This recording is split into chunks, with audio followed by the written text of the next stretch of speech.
Hello, everybody. This is Nick Berbulis. I'm a member of the International Academy of Education. This is another in a series of interviews with members of the Academy on their research. Today's guest is Maria de Ibarrola, who will be discussing 3 editorial projects she's been involved with. A book called The Nurturing of New Educational Researchers, co-edited with Lauren Anderson.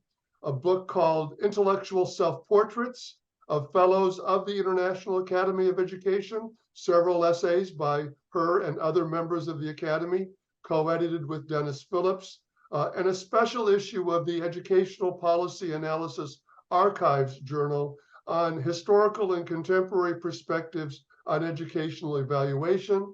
And 2 of those publications have also been translated into Spanish. Maria, thank you for joining us and talking about your project. Thank you very much, Nick. Thank you for the invitation. I'm Sure. really pleased to talk about this collective International Academy of Education endeavors. Most fellows have very important personal publications, productions, but at the very first time I went to my first General Assembly of the Academy, I could foresee the richness of the working together with different fellows, and so that's I will present a very short PowerPoint. The very first endeavor was started by Dennis Phillips and myself in a breakfast we had at the National Educational Research Congress in Mexico. And Dennis and I were wondering what takes to prepare new educational researchers. And I was especially confiding to him the problems we had with doctoral programs and educational researchers in Mexico. So we decided to invite some of the fellows of the Academy and write a book on the nurturing of new educational researchers. The idea was to have dialogues and debates on the issue. And we invited all fellows of the Academy, and Ulrich Teichler from Germany accepted, Gabi Salomon from Israel, Lauren Anderson, and Dennis and I.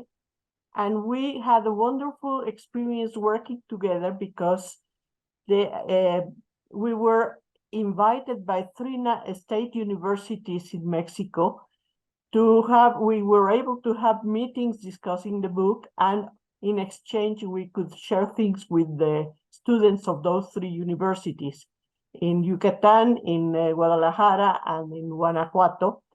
And we had a very, very rich experience writing this book.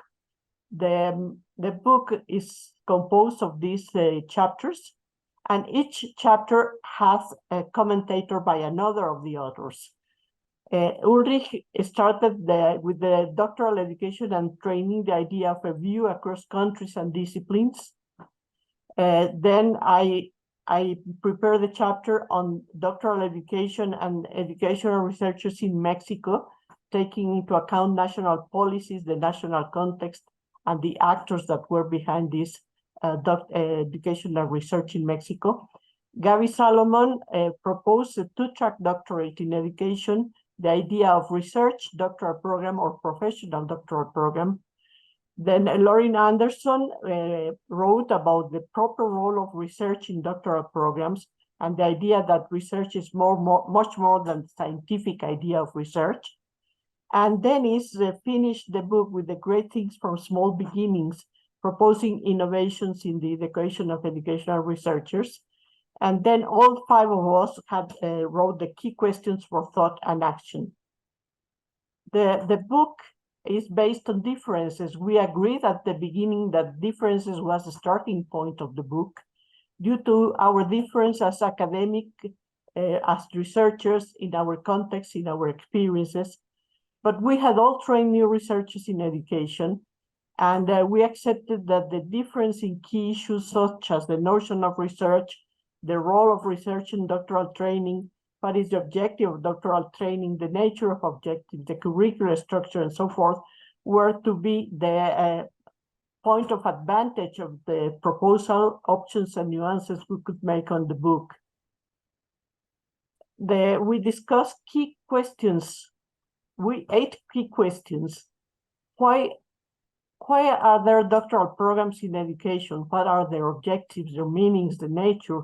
What is the research the role of research, the curricular structure of the doctoral programs, the students' entry requirements, teachers' requirements, institutional conditions, reconceptualizing the doctoral programs in education, and criteria for evaluating the quality of doctoral programs.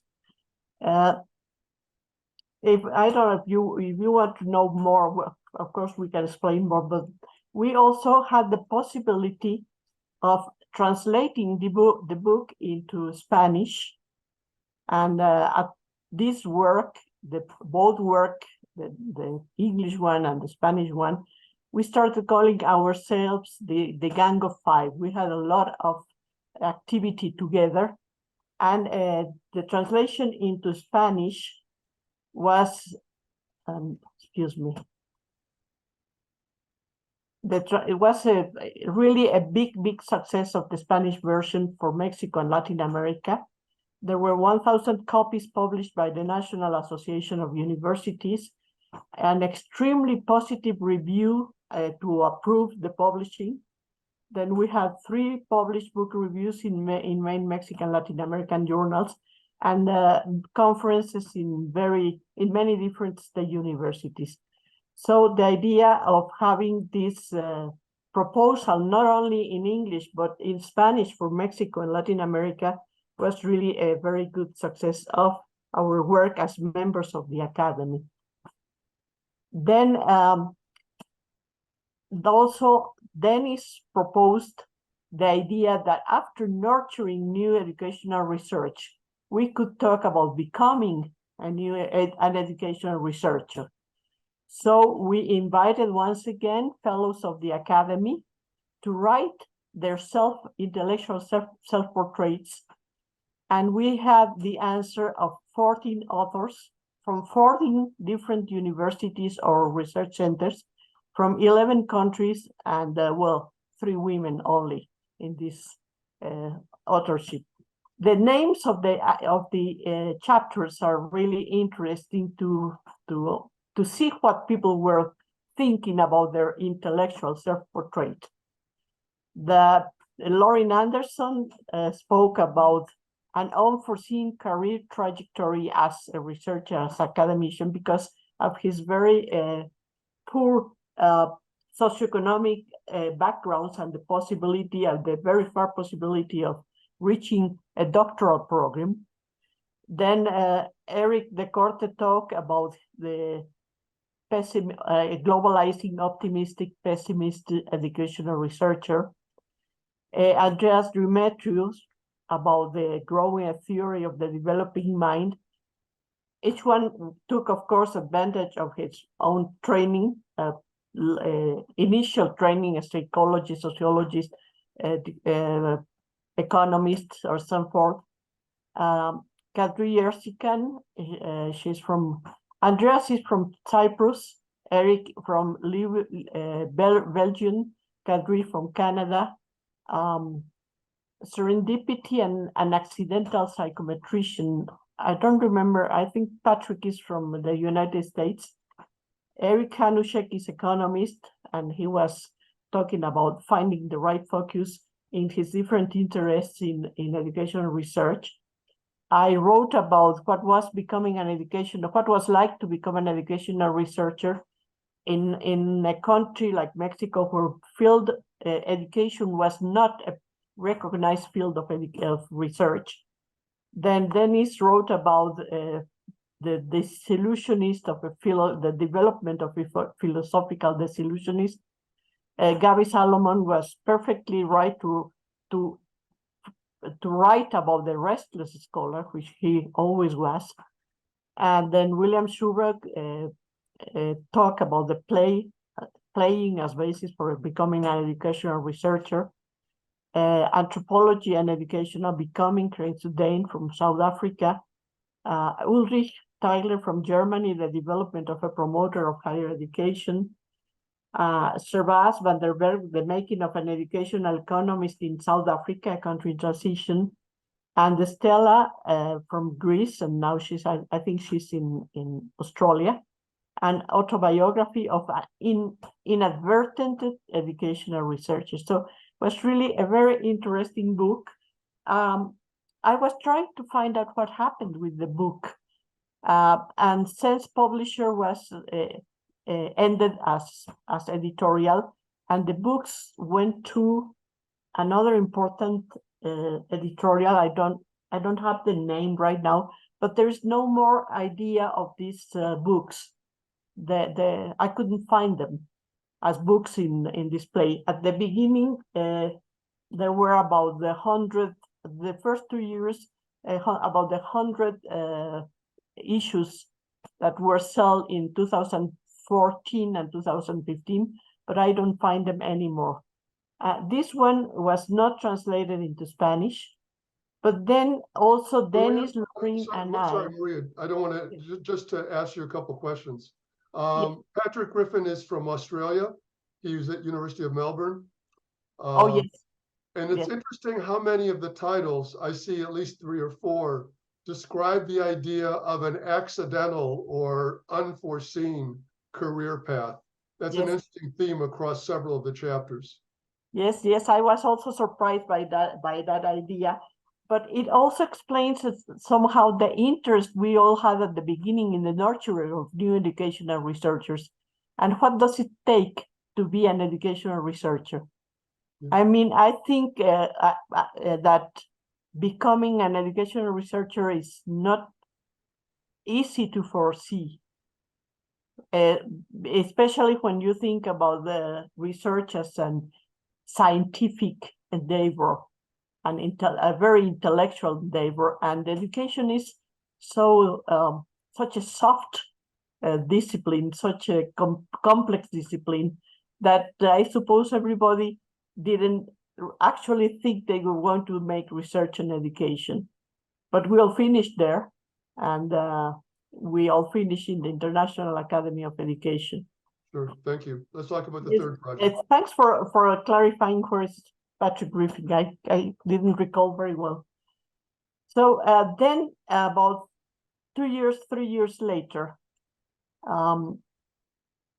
we invited another fellow of the Academy, which is Mexican, Silvia Schmelkes, was the president of the National Institute for the Evaluation of Education. And we had the problem of a very serious political issue on the evaluation of teachers in Mexico. So Silvia and I decided to invite my fellows, my gang of fellows, Dennis, Loring, and Ulrich, to prepare a book on key issues in basic education evaluation. Also, the idea that there were going to be dialogues and debates, because we were not looking for a one position on the evaluation of teachers or evaluation of basic education. We open it to these 4 ideas: the main functions of educational evaluation, historical considerations, the persistent and perennial presence of inequality in educational performance and in educational evaluation, and problems and perspectives of the evaluation of basic education teachers. Then Loring Anderson made a summary of all the presentations. He wrote the key issues on thought and action. And we had a Mexican author write about the lessons for Mexico and Latin America. There were 11 Academy authors, and 9. Each author again had a commentator, a Mexican commentator.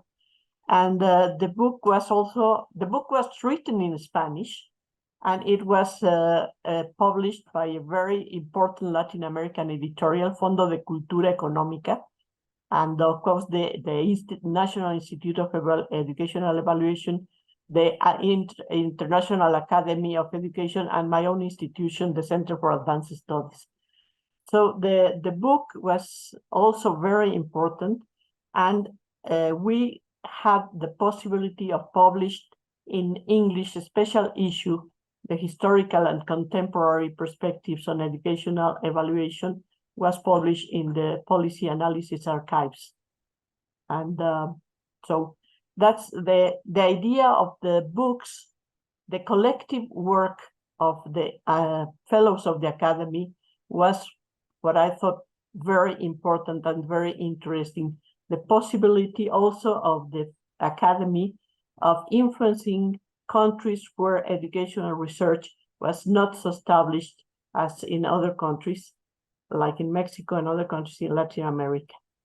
So that was the idea of the books. I don't know if you have more questions.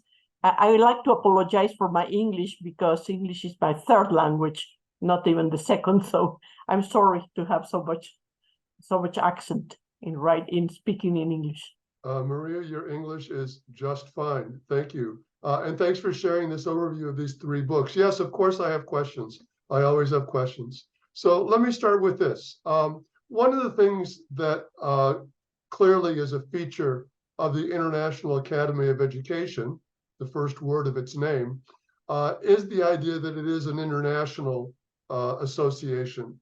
I think that scholars from English-speaking countries are in a minority in the overall membership. And having been to several conferences now, I'm a relatively new member. I think one of the features of IAE that really interests me is specifically the idea of adopting a global international perspective or comparative perspective on issues of educational policy and practice. And I think what's interesting is recognizing both the differences between different national and cultural contexts in these areas, but also many of the very similarities in terms of the issues or problems that educational researchers are coping with, even though the context might be quite different. I think these books sort of illustrate that issue, and I'd like you to say a little bit more about sort of the benefits of an international perspective on educational research issues, as happens within these 3 books. Well, as I told you, the very first time I went to a General Assembly, I was really amazed by the possibilities of the richness of these international perspectives. And I think the idea of this international perspective was already clear in the educational practice series or the educational policy series, but they were individual activities. So I thought that if we could share differences and different contexts, different backgrounds with different specializations, we could do this is the addition of individuals would really explode into a very interesting possibility. And I found the possibility of working with Dennis Phillips, with Lauren Anderson, Gabby Salomon unfortunately passed away a few years ago, and Ulrich, and we made a good team. We started seeing the possibility of writing these books, and the international perspective is opening minds. I mean, the idea that there is not one knowledge and one answer for every educational or educational political problem, but that there are many perspectives, many possibilities. People were, for instance, in the evaluation book, people were for evaluation, for international evaluation. The Mexicans were completely against international evaluation. South Africa was experimenting a very interesting possibility of comparing their own results with other countries. And we also had the perspectives of evaluation in the classroom, evaluation in schools. So the opening of possibilities was really incredible. And that's what I think the Academy Fellows can do that. There was also the idea of writing a book on poverty. Just imagine the perspectives of researching poverty in so many countries, the meaning of poverty is going to change, but we could also find ideas of what really is the educational role facing inequalities in the countries. Sure. Yeah, thank you for that. One last topic before we break. Another issue that you've raised that comes up in the context of the International Academy, as I mentioned, the members of that who come from English-speaking countries are in a minority, but we always conduct our sessions in English, which puts people like you at a bit of a disadvantage, perhaps somehow. But you talk about the importance of the translation of some of these projects, particularly the book on developing educational researchers, and the fact that it had a tremendous impact, maybe even a greater impact in its Spanish language translation than in the original book. IPA routinely translates their papers not only into English, but also into Spanish and often into Portuguese as well. What do you see as the significance of translation as part of not only making educational research accessible, but also a way of emphasizing, because languages themselves are different, emphasizing the fact that issues sometimes look different in different linguistic as well as different national and cultural contexts? Well, that makes me laugh because it's a very common issue in international associations. I'm talking about the International Academy of Education, also AERA, the American Educational Research Association, and the World Educational Research Association. And the idea of having each one speaking in their own language has been present always. Everybody would love to talk about in their own language, but there comes the communication issue. So we sort of agree that we have one common language, which happens to be English. It could be last century or the 19th century was French. And so it really is sometimes difficult, not only the language, but the meaning of many of the concepts that you are dealing with. I find myself in the academy without echo, you say echo, of my interest in young people who are not without working and without job. There's not many, and there's not really an interest in many of the fellows on the difference in context, which for me is completely important. I mean, it's the basis of many differences. So the fact that we could translate them into Spanish was my main objective, the one I had. And of course, my fellows were completely agreeing to that. And we had the means for translating into Spanish. The evaluation symposium was held in English because most of our authors were English, and we had it translated into Spanish. And we had the possibility of publishing in the Educational Policy Archives, which is they're publishing in 4 languages, which is a very interesting issue. I mean, a very interesting fact. I think we had to deal with the fact that English is the common language so far. And I think the majority are English speaking, a very, very small majority, but in the academy still. And that also goes with the criteria for selecting the fellows, with the criteria of citations, publications in prestige journals, which they're not very, I mean, we have very good journals, but they don't are the same as the English or American or European journals. So it's really quite an issue. But I think the possibility of working together is what is great for the academy. The idea that we can get together, that we can work together. And I wish we could have more projects of working together. It was also For instance, when I invited the fellows of the Academy to Mexico, I told them we are going to have most of everything free, but you are going to repay with lectures for students and conference for students and talking with students. And everybody, the amount of students that were present with the Eric Hanushek's conference or with the Kadri talks or whoever, everybody was interested, which I don't find in other countries. And in very developed countries, they don't really get interested in what we are doing. But in some other countries, yes, South Africa, Cyprus, all Latin America, Mexico, and we can do it as Academy Fellows.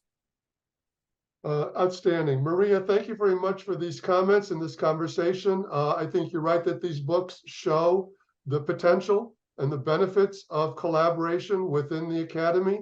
And let's hope that they're a model for things that we might collaborate again in the future. Thanks for your time. It's a pleasure talking with you. For the invitation.